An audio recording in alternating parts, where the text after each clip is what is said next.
finish off peaches.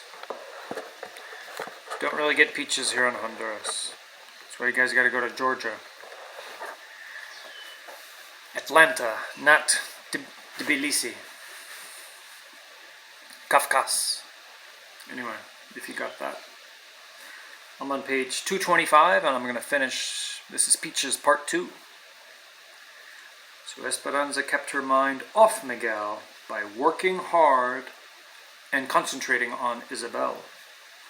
When Esperanza saw a log of early peaches come into the shed, she set aside a bag to bring home to her. She just had to have them, especially today. She walked down the row of cabins after work. She could see Isabel in the distance, waiting for her. Isabel sat up straight, primly, with her small hands folded in her lap, her eyes searching the row. When she saw Esperanza, she jumped up and ran toward her. As she got closer, Esperanza could see the tear streaks on her cheeks. Isabel threw her arms around Esperanza's waist. "I did not win Queen of the May," she said, sobbing into the folds of her skirt. "I had the best grades, but the teacher said she chose on more than just grades." Privilege. Esperanza wanted desperately to make it up to her. She picked her up and held her. "I'm sorry, Isabel. I'm so sorry that they did not choose you." She put her down and took her hand, and they walked back to the cabin. "Have you told the others? Your mother?" "No," she sniffed. "They are not home yet. I was supposed to go to Irene and Melina's, but I wanted to wait for you." Esperanza took her into the cabin and sat on the bed next to her. "Isabel, it does not matter who won. Yes, you would have made a beautiful queen, but that would have lasted for only one day. A day goes by fast, Isabel, and then it is over." Esperanza bent down, pulled her valise from under the bed, and opened it. The only thing left inside was the porcelain doll. She had it shown to Isabel many times, telling her the story of how Papa had given it to her. Although a little dusty, the doll still looked lovely, its eyes hopeful like Isabel's usually were. "I want you to have something that will last more than one day," said Esperanza. She lifted the doll from the valise and handed it to Isabel. "To keep as your own." Isabel's eyes widened. "Oh, no, Esperanza," she said, her voice still shaky and her face wet with tears. "Your papa gave her to you." And Esperanza stroked Isabel's hair.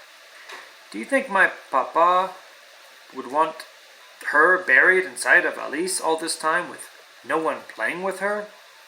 Look at her, she must be lonely. She's even getting dusty. And look at me, I'm much too old for dolls. People would make fun of me if I carried her around. And you know how I hate it when people laugh at me. Isabel, you would be doing me and my papa a favor if you would love her." "Really?" said Isabel. "Yes," said Esperanza. "And I think that you should take her to school and show all your friends. Don't you agree?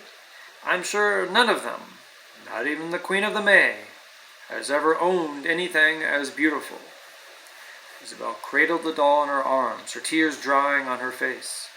"Esperanza, I prayed and prayed about being Queen of the May. Our Lady knew that being queen would not last, but that the doll would be yours for a long time."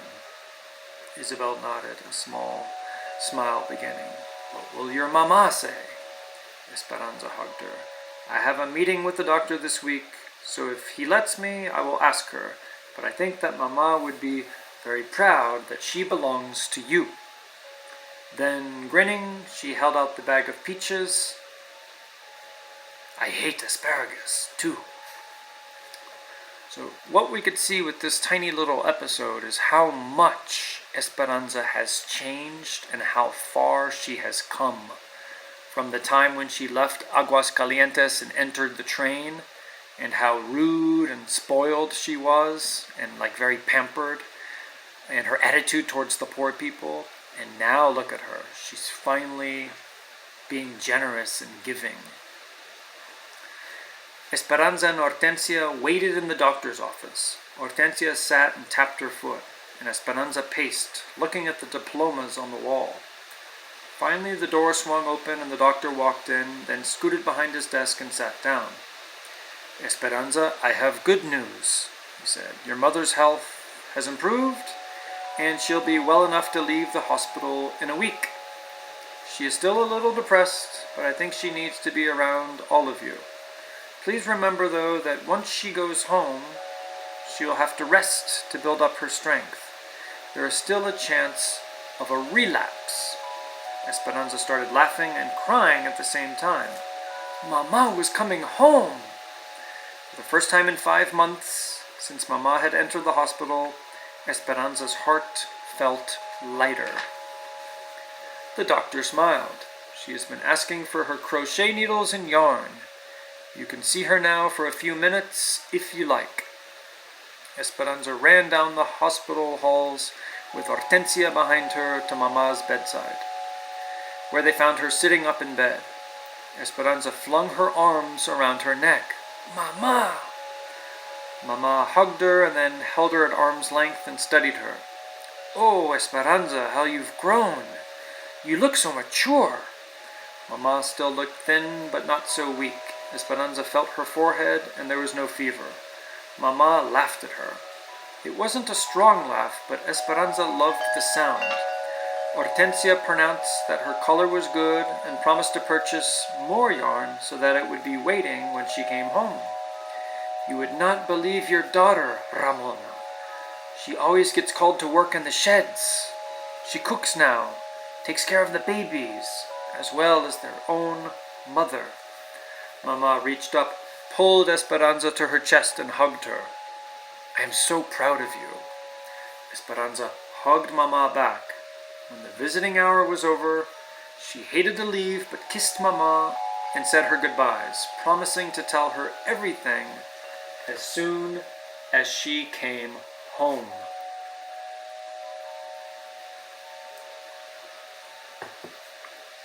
So this is good news.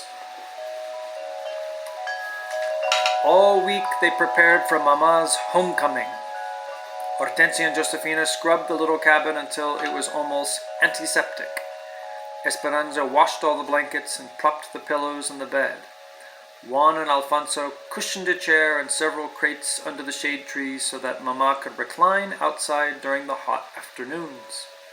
On Saturday, as soon as Esperanza helped Mama from the truck, she wanted a quick tour of Papa's roses, and she got weepy when she saw the blooms. Visitors came all afternoon, but Hortensia would only let people stay a few minutes. Then she shooed them away for fear Mama wouldn't get her rest.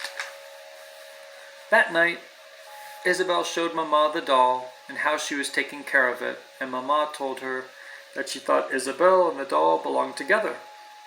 When it was time for bed, Esperanza carefully lay down next to Mama, hoping she wouldn't disturb her, but Mama moved closer and put her arms around Esperanza and held her tightly. Mama, Miguel is gone, she whispered. I know, mija, Hortensia told me. But, Mama, it was my fault. I got angry and told him he was still a peasant, and then he left. It could not have been all your fault. I'm sure he knows you didn't mean it. He'll come back soon. He couldn't be away from his family for long. They were quiet. Mama, we've been away from our abuelita for almost a year, said Esperanza. I know, said Mama quietly. It does not seem possible. But I've saved money. Can we bring her soon? Do you want to see how much? Before Mama could answer, Esperanza turned on the light, checking to make sure she hadn't woken Isabel. She tiptoed to the closet and took out her valise. She grinned at Mama, knowing how proud she would be of all the money orders. She opened the bag, and her mouth dropped open. She couldn't believe what she saw. She tipped the valise upside down and shook it hard. It was empty. The money orders were gone. This is like me opening the cookie jar and finding there's no cookies. Very bad. So, this chapter ends with suspense. We'll see what happens next.